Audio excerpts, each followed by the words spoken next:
Bonjour, me voici pour une nouvelle vidéo, donc pour vous présenter le livre que je viens de terminer, donc Les Enfants de la Terre. Donc c'est le premier tome qui s'appelle Le Clan de l'Ours des Cavernes de Jean Mary Howell. Donc voilà la page de couverture, la tranche ainsi que la quatrième de couverture. Donc je vais vous lire la quatrième de couverture. Alors, il y a 35 000 ans, une longue période glaciaire s'achève et la Terre commence à se réchauffer. Lentement, durant des millénaires, l'homme s'est peu à peu dégagé de la bête et il apparaît à peu près tel qu'il est aujourd'hui. Il connaît l'outil, le feu, le vêtement. Il fabrique des armes pour chasser, aménage des grottes pour s'abriter. Dans le chaos de la nature, il est parvenu à créer un peu d'harmonie. En ces premiers temps du monde, Aïla, une fillette de 5 ans, échappe à un tremblement de terre et se sort des griffes d'un lion pour se réfugier auprès d'un clan étranger.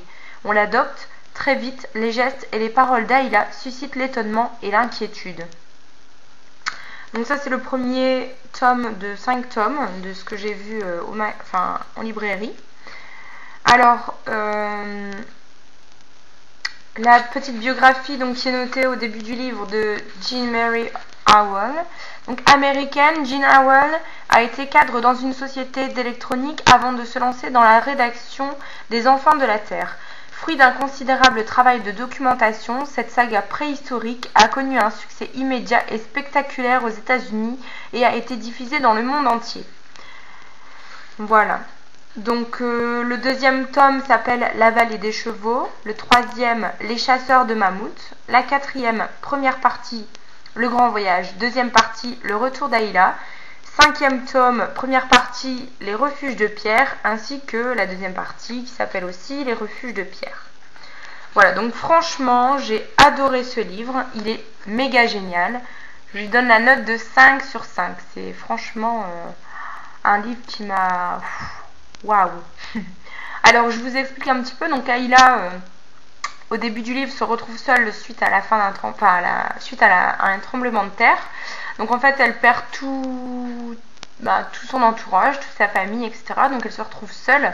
Elle n'a pas à manger, elle n'a pas à boire, donc il faut qu'elle cherche. Donc elle cherche, mais elle devient très faible. Un lion l'attaque parce qu'en fait, elle s'approche d'une lionne avec ses petits, donc forcément le lion la défend, donc elle réussit à se cacher dans une cavité rocheuse afin de lui échapper. Malgré tout, il réussit à glisser sa patte et à la griffer donc à la cuisse. Donc une fois partie, elle sort de sa cachette, mais bon, sa blessure s'envenime et devient purulente, etc. Elle devient vraiment sans force. Et en fait elle s'écroule par terre inanimée. Donc là arrive le clan de l'ours des cavernes, donc un clan qui passait par là pour chercher une nouvelle grotte, donc après l'effondrement de la leur suite au tremblement de terre. Et en fait la guérisseuse du clan qui s'appelle Isa trouve la petite fille inanimée et fait tout pour qu'elle devienne membre du clan et pour qu'elle soit acceptée. Donc elle est acceptée, donc elle la guérit. Par contre, les différences entre le clan et puis la petite fille Aïla va vite se savoir. Donc ils voient déjà qu'elle est laide, qu'elle n'est pas constituée comme eux, qu'elle n'a pas la même forme crânienne qu'eux. Ensuite, il y a aussi le fait qu'elle est différente par ses pensées et dans ses actions.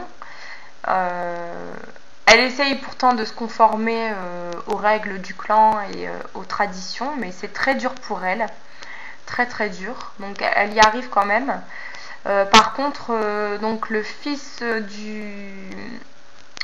de la compagne du chef, le chef s'appelle Brun, son fils entre guillemets s'appelle Brood, et Brood en fait ne crée que des problèmes à Aïla.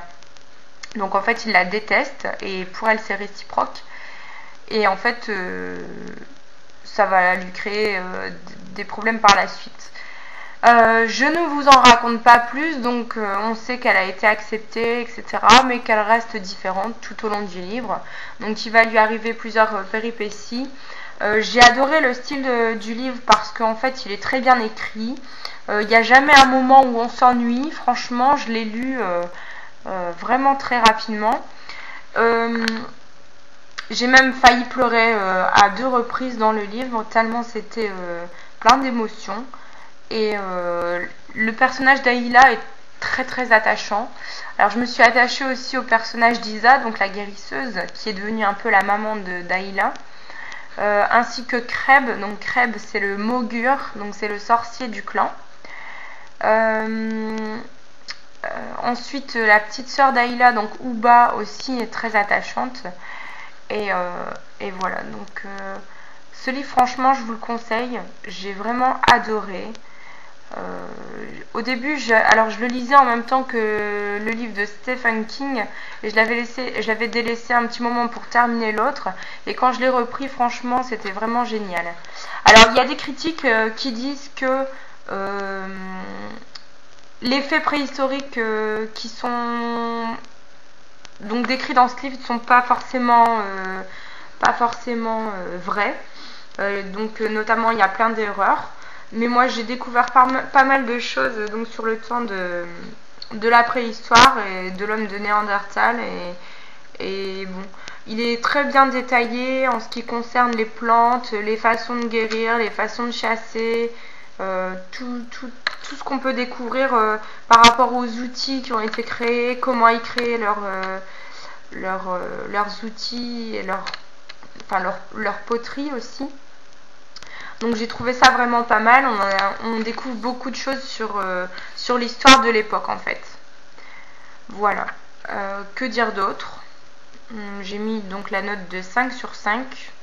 C'est vraiment génial.